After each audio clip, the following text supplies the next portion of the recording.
Status justice kolaborator atau pihak yang bekerja sama dengan penegak hukum sudah melekat pada Barada Eliezer untuk mengungkap pembunuhan Brigadir Yosua Huta Barat. Hal ini disampaikan Lembaga Perlindungan Saksi dan Korban LPSK, dan kini Eliezer mendapat perlindungan darurat.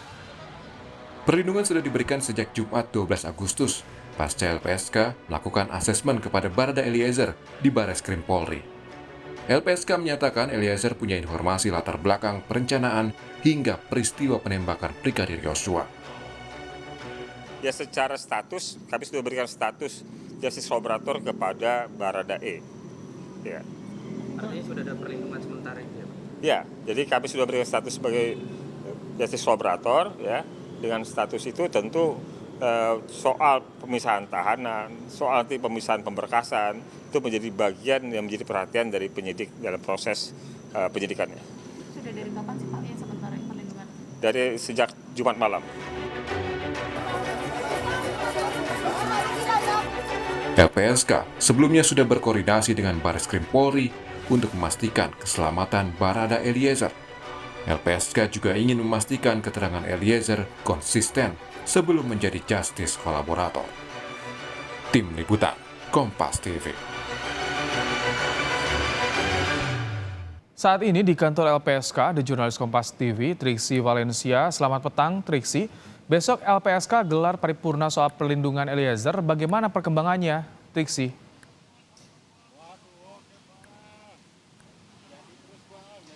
Ya, selamat petang Ibrahim dan juga saudara. Memang esok ini akan diberikan pengumuman atau disampaikan keputusan hasil rapat pimpinan yang dilakukan oleh Lembaga Perlindungan Saksi dan Korban terkait laporan atau permohonan yang diajukan oleh Barada Richard Eliezer sebagai justice kolaborator.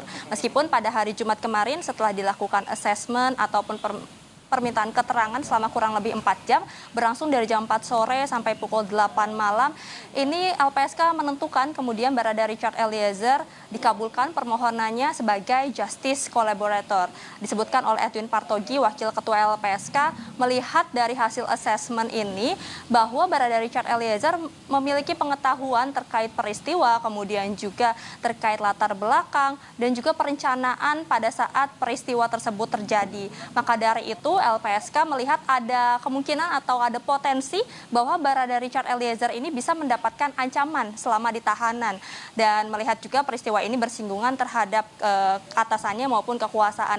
Maka dari itu sudah diputuskan pada hari Jumat kemarin permohonan sebagai justice kolaborator ini sudah diberikan oleh LPSK, dan selain itu juga setelah dikabulkan maka diberikan juga perlindungan darurat kepada Barada Richard Eliezer selama 1 minggu.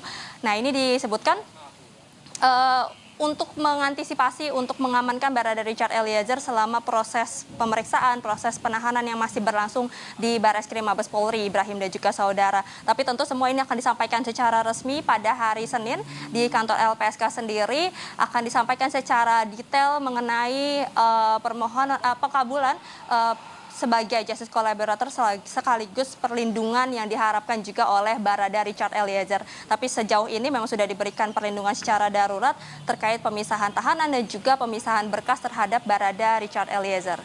Ibrahim. Ya, Triksi, soal perlindungan darurat, selain tadi pemisahan tahanan dan juga berkas, penetapnya apa lagi sebetulnya?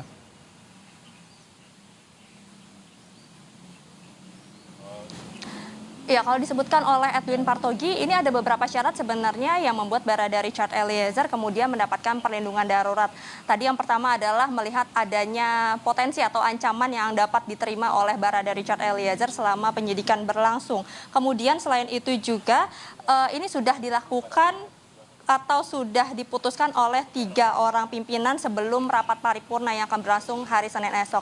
Dan memang seperti apa mekanisme yang kemudian diterima oleh Barada Richard Eliezer ini dalam perlindungan darurat, disebutkan selain tadi ada pemisahan tahanan dan juga pemisahan berkas, nanti maksud kami LPSK ini akan memasang CCTV portable, kemudian juga akan memberikan logistik secara langsung kepada Barada Richard Eliezer dan akan melakukan penebalan pengamanan. Nah, terkait penebalan penahanan ini memang akan berkoordinasi dengan pihak kepolisian, berapa banyak kemudian personil yang akan ditempatkan untuk menjaga keselamatan dari Barada Richard Eliezer ini.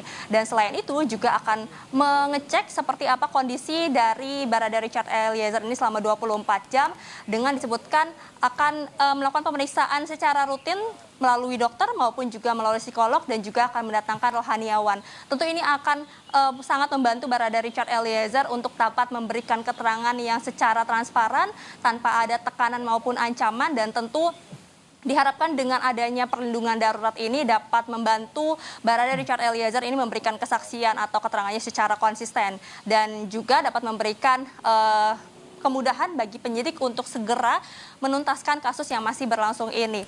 Tapi tentu besok kita masih akan tunggu seperti apa detail yang akan disampaikan oleh LPSK terkait perlindungan darurat maupun juga pengabulan justice collaborator dan perlindungan terhadap Barada Richard Eliezer.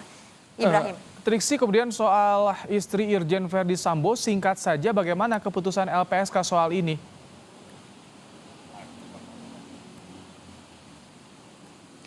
Ya, Edwin Partogi selaku Wakil Ketua LPSK menyebutkan semua akan disampaikan hasil dari rapat paripurna pimpinan Lembaga Perlindungan Saksi dan Korban ini pada hari Senin melalui konferensi pers yang akan diadakan di kantor LPSK ini, Ibrahim dan juga saudara. Tapi sejauh ini asesmen sudah dilakukan karena memang sebelumnya kita melihat LPSK sempat mengalami kesulitan untuk melakukan asesmen ataupun meminta keterangan dari Putri Chandrawati. Sampai akhirnya kemudian kuasa hukum Putri Chandrawati ini meminta LPSK untuk melakukan asesmen di kediamannya. Maka dari itu beberapa waktu yang lalu juga LPSK akhirnya mengabulkan untuk melakukan asesmen di rumah kediaman Putri Chandrawati dan dikatakan memang sudah selesai dilakukan asesmen, jadi tidak perlu melakukan asesmen ulang, dan dari LPSK ini juga sudah selesai melakukan pendalaman dan dengan penyidik atas laporannya yang kita tahu beberapa waktu lalu juga kepolisian menyebutkan bahwa laporan terkait adanya pelecehan seksual ini sudah dihentikan karena memang tidak ada unsur pidananya. Tapi tentu soal proses penelaahan dan juga investigasi yang dilakukan oleh Lembaga Perlindungan Saksi dan Korban ini sudah selesai. Jadi keputusannya ini akan disampaikan esok usai rapat paripurna atau rapat pimpinan yang dilakukan oleh Lembaga Perlindungan Saksi dan Korban terhadap permintaan perlindungan korban dari Putri Chandrawati, termasuk juga secara detail menjelaskan bagaimana perlindungan dan juga justice collaborator yang akan diterima oleh Barada Richard Eliezer. Terima kasih Triksi Ibrahim. Valencia melaporkan langsung dari kantor LPSK di Jakarta.